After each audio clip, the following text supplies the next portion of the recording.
All right, y'all, we're getting into Absolute Green Lantern issue number 2. You're now watching The Captain.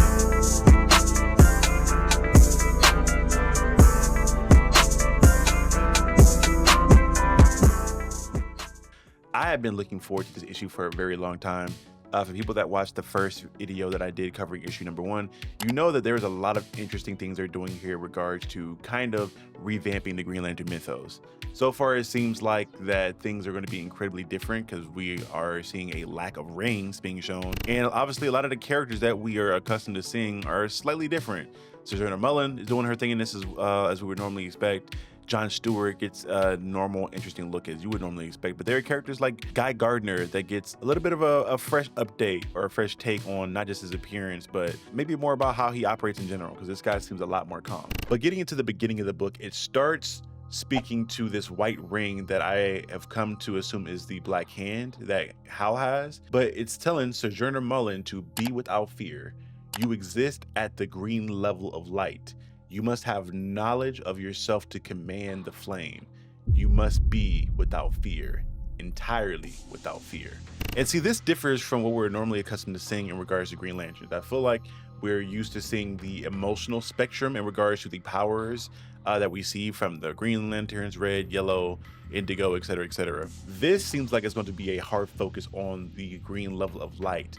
So I'm not sure if this level of light is going to have to do with a lot of emotions on the spectrum, but it obviously is going to be a little bit different from what we're accustomed to seeing. But right after that, though, we then pick up into Sojourner walking in on Hal Jordan after he's just decimated this bar and killed everybody inside with the Black Hand. It seems like that Sojourner and Hal both, suffered from a little bit of memory loss, not really understanding what's going on, having no idea where everything was, but for whatever reason, Sojourner was being drawn to Hal. So it seems like this Green Lantern power and this Black Hand power that Hal has is intertwined to some extent because she's being drawn to him. And we notice that there is, interestingly, a ring on Sojourner's finger. And I think this is her wedding ring that she had beforehand. Now, in a lot of the art we saw up to this point, I don't think we ever really saw a official Green Lantern ring. And this ring seems like it's not bearing any kind of a Green Lantern logo like we would normally be accustomed to seeing. It seems as though that this ring is more so a conduit of the Green Lantern abilities that Sojourner has been bestowed.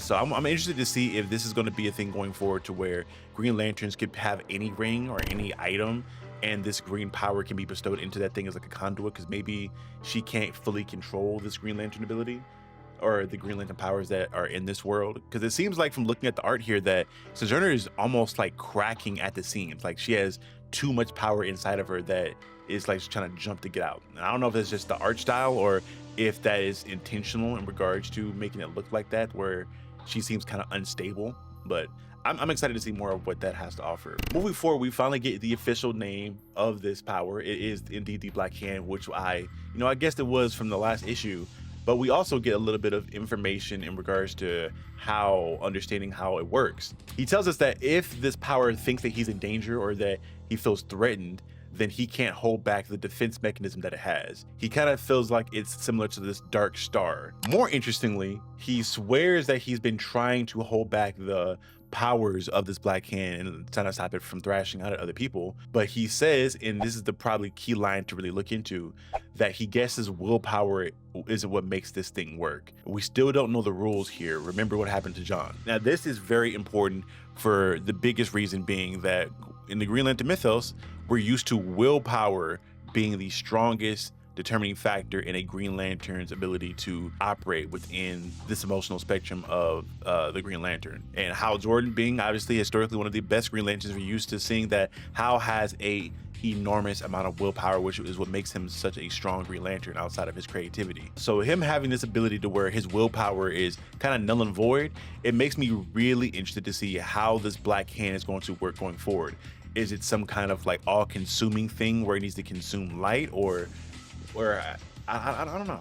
We then immediately go back into a flashback where we're looking at Abin Sur making his grand landing on Earth and interacting with the people of this town. First and foremost, I want to comment on Abin Sur's design in this. I spoke about it in the first issue that I reviewed, but I'm in love with how this version of Abin Sur looks. He has this Majin Buu Goro slash thing going on here, where he looks very intimidating. Like I really hope that this run gets animated at some point, or maybe gets a live action run. I don't know, but I would love to see this version of Abin Sur and like what he would sound like first and foremost, because he just looks really dope and really intimidating. But moving into him actually coming onto the planet, he lets everybody know that his name is Abin Sur, but not just Abin Sur, but I am the Abin Sur. Have understanding that I have come to you from the Green Lantern. Again, not the Green Lantern Corps, but the Green Lantern. I exist at the green level of light. Be without fear. But this is a very interesting thing here, because it seems like this Green Lantern power that Abin Sur is speaking of, as far as we know now, maybe wasn't created by the Guardians. It's obviously not this group of individuals, but a ability on itself. And I'm kind of looking at this and feeling like it is very similar to something like the Phoenix Force from Marvel Comics, or maybe possibly the Spectre of DC Comics, to where it's this ancient entity, or maybe ancient or maybe not ancient, that is empowering people to act on its behalf to do things. And it seems as though that this Green Lantern entity empowering Abin Sur has a big interest in people being without fear. Moving on though, this is where we're introduced to a friendly face, that being Guy Gardner. We're used to seeing Guy Gardner having a very interesting haircut historically, rather that be the bowl cut that everybody's used to having, that people are, obviously mad about with Nathan Fillion's depiction in the new Superman movie. Or maybe just sometimes he's rocking a little bit of like a mohawk and things of that nature. But in this version, we're getting a bald-headed Guy Gardner, which, I'm a fan of the bald-headed look for him. Just trying something new. All jokes aside though, getting into the actual stuff that matters here, we see Abin Sur speaking with Guy Gardner, making a touchdown. And the thing about Guy in this scenario that's very different than what we're normally used to seeing is that this guy isn't very rambunctious. He's not prone to violence or prone to being an antagonist in the situation. It seems like he's approaching Abin Sur from the jump as a peacemaker, as a lawman. Again, we're used to seeing Guy Gardner being more so kind of quick-tempered and quick-triggered. So seeing this version of him is pretty interesting, and to see that being a differing thing going forward. And he kind of lets the Abin Sur know that I am the sheriff of this town. That makes me the authority here. I am the law. And he asked him, you understand what the law is, right? Or what laws are, correct? And in immediate response, Abin Sur looks at him and says, I have understanding. Judgment will now commence. And this is kind of cool to me, because he has an understanding of law, but instead of trying to have a further dialogue with Guy, immediately goes into commencing judgment. And I'm really interested to see how this judgment works. What is he judging? Obviously, everybody is freaked the fuck out, because this alien that they were trying to speak to now is using this green aura to commence judgment, and nobody knows what this judgment is going to be looking like. That being the case, he lets us know that Guy Gardner, you are not an entity who currently exists in the spectrum of light. Be without fear. That is something that I find rather interesting, because now we have confirmation that there is a spectrum of sorts in regards to the powers of this world. We know there is a Green Lantern. We're probably going to see the red, the yellow, the indigo, orange, all that good stuff at some point in time, but this just may not be dealing with emotions. Granted, fear is still an aspect of this world, but I'm looking for the thing here. And that's something we've noticed with Absolute Comics up to this point, is that Absolute Comics, whenever we get a new version of a superhero, whether it be Batman, Superman, Wonder Woman, etc., we know that they're going to take something that is classically known about a hero and flip it on its head. I'm still waiting to see what that thing is here in this Green Lantern book. Obviously, we're seeing that there are new versions of these characters, or that powers have been kind of swapped around in regards to how having the Black Hand instead of him being a Green Lantern. But I feel like there's going to be something very interesting going on with the Green Lantern power itself and how it operates. But continuing on, during this process of judgment, we're seeing Abin Sur repeat, be entirely without fear. And we're starting to see Guy get a little nervous here. He has his gun up, and all the other officers with him have their guns trained on Abin Sur, because obviously he's doing some wild stuff here. And that's when we see Joe, Hal, and John pop up, and they having a lot to say about the situation. Let them know that this is a dome that is around the city, or around the town, that's not allowing anybody in or out, and they saw a man die here. So they probably shouldn't look to be really escalative of the situation and get Abensur to attack because they may not have a way out of the bubble in general. They have no idea what Abensur wants or even what he's capable of. So raising a gun to him probably isn't the smartest thing, which I agree with. We've seen too much in the first issue alone, where people's first thought process after seeing this godly ability or seeing someone say that they killed somebody being to just pull up a gun. Like, that's their first thought process. Pull gun, aim gun, and that always leads to them dying, and it never leads to anything good. And this is no different. In this scenario, we see Guy actually make the smart decision here, where he puts down his gun and proceeds to try to reason more with Abensur, asking us, hey, we may have a misunderstanding here, so please trying to communicate more with Abensur. And Hal lets us know that in this point in time that the tensions were very high. Obviously, the entire town is nervous because this power is being used by this green alien that they don't know what's going on. And everyone kind of takes a sigh of relief here because there's a lot of tension being built up with the guns being trained on Abensur because they thought a fight was going to break out. But now, after Guy, deciding to de-escalate the situation and have more of a calm way of going about it, people are starting to clap, people are starting to take a sigh of relief, and then the crazy shit happens. Abensur just eradicate Guy Gardner. Like, it seems like he just atomizes this man and takes him out without any hesitation, any second thought, any sense of remorse or anything. He just takes this man out, proceeding to say that Guy Gardner has been judged. Judgment is in progress. Be without fear. This is sick because they're painting Abensur out to be this monster. Now, that being said, I don't believe that Abensur actually murdered Guy Gardner. I feel like the way that this Green Lantern power works is that they maybe whisk you off to some other dimension or some other realm to be judged, and then you just have to then go through some kind of trial or something of the sort. I find it very hard to believe that they just killed Guy Gardner off in this manner. But understandably so, people freak out because it seems like their leader just got murdered. So they say, hey, fuck it, let's just open fire and try to get rid of this guy. In them shooting at Abensur and trying to give him the whole mag, he proceeds to do the typical thing you would assume a Green Lantern would do in this situation, and putting up a shield to block the bullets so he doesn't get rocked or get holes put in him. But what is concerning is that he then takes a step farther in regards to not only letting the people harm themselves by letting bullets ricochet back at them, but he uses his Green Lantern abilities to legit murder people in a very violent way. It seems like he gets fed up to some extent, uses the Green Lantern ability to decapitate the cop Rita, and like he takes her head clean off in one swipe, and then proceeds to not just take off her head, but there's another cop shooting at him and he proceeds to take his hand. And this is insane to me because, again, I've never seen the Green Lantern ability being used in kind of a fashion like this. Usually if there's something kind of cut that's going to happen, you would see a hard light construct be created. But from what I'm noticing now, I'm not seeing any constructs being created in this moment in time.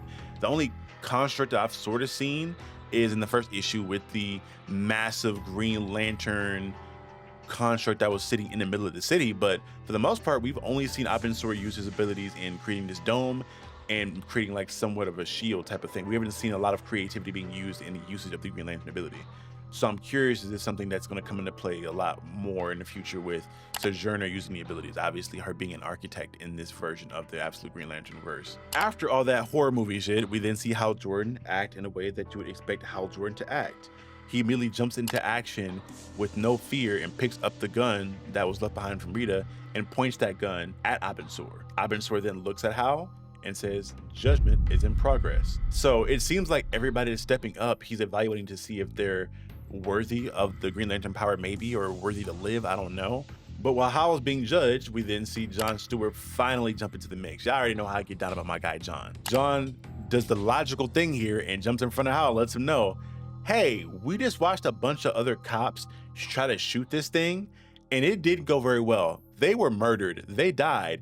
We should probably not try to shoot at this thing again, because at the very worst, he'll take your head off. Hal then, kind of having a little bit of sense, drops the gun, and we see that Abensur then acknowledges John Stewart's appearance here and asks him to be without fear. But the thing that I found very interesting is that he didn't proceed to judge John Stewart. I'm trying to really understand what it is about this Green Lantern power and Abensur, what he's doing here, to where some people are warranted to be judged But other people, like John, he's just telling to be without fear. But in this moment in time, he tells John to be without fear and then seemingly just like flies back up to his ship in the sky and leaves them all to be alone with their own vices. After that, we flash back into the current day and time where Hal Jordan is talking to Sojourner, letting her know that she should probably get out of here and giving a little bit more of an insight onto how this black hand thing works. He says that this thing is hungry. It's something alien, but it wants the light. So it seems like this black hand ability in some way is in direct opposition to the Green Lantern abilities that Sojourner now has and that Abin Sur had, saying that it wants any spectrum of light. It wants to absorb it, but that's not quite right. It wants to not just absorb it, but supersede it, overturn it. It wants to win the argument. Even goes so far as to tell Hal Jordan that it believes he was right for attempting to want to shoot and kill Abin Sur. So this power is very, very dark, very evil, obviously, and it seems as though we're going to get a really interesting setup into how this Green Lantern world is going to work going forward. Hal Jordan is definitely going to be the direct antagonist to Sojourner and any other Green Lantern that pops up in this world. Because we then get into the end of the book where we're seeing the Green Lantern crew trying to figure out what the hell they're going to do about the situation. Because as John says, there is nobody coming to save us. We have to figure out a way out of here ourselves, because if we don't, we're probably going to die in this situation. And if Abin Sur is the thing standing between us and freedom, we probably have to find a way to take him out of the equation, which means taking him out. And for whatever reason, we see John bring up a ring from his pocket and saying that he thinks he knows what can do this. Now, I am so interested to see what this ring is, what this ring has to hold. Is this a ring that Abin Sur left behind? I don't know. Is it just a regular wedding band? I don't know, because it seems like what I mentioned before, that Sojourner's ring that we saw in her hand looked like a wedding band that she was still wearing from her divorce and when she left her husband. So I'm really interested to see what rings in this world symbolize. Like, are the Green Lantern rings obviously not shaped like Green Lanterns, but are they just going to be conduits? Are they looking at things that are emotionally tied to the character to then be the means of power being utilized? Going forward though, within issue number 3, my big guess is that the Abin Sur that is arrived on Earth is looking to kind of build out this core of other Green Lanterns to fight the Black Hand. So I genuinely do believe that Guy Gardner is still alive in some capacity, and that he is going to be transformed into a Green Lantern. And as we learn more about how Sojourner got the Green Lantern abilities that we see her with now, I feel like that's going to be the way that things are going to go. We're going to see John end up being a Green Lantern at some point. We're going to see how Sojourner got her abilities, and we're going to see Guy Gardner be a Green Lantern at some point. All 3 of them going to be in direct opposition to the Black Hand abilities that Hal Jordan has. But y'all let me know in the comment section below what y'all thought about Absolute Green Lantern issue number 2. What are your predictions for it? Do you kind of feel in a similar way fashion that I do, that Guy is really dead? Are you wishing that Guy is actually dead? Are you excited to see what these Green Lantern abilities have to offer Sojourner and how they're going to be used? Again, all this, y'all let me know in the comment section below. If y'all enjoyed this format of me discussing this book in a kind of a comics explained, comic historian type of way, y'all let me know in the comment section below. I figured this be a lot easier for me to kind of collect my thoughts and give a fresh thought process on reading through these books versus be trying to worry about how I look on camera. But again, all in all, this has been Captain Diesel of Captain Diesel's Dojo. If you guys enjoyed the video, please hit that like button so that my video can get pushed out to more people that would also like to enjoy the content. And, you know, let me know in the comment section below how you felt about this issue and the comics run itself that is going on. Just tell me how you feel about the Absolute Comics as a whole. But again, this has been Captain Diesel of Captain Diesel's Dojo, and I will see you guys next time. Peace. Be good people.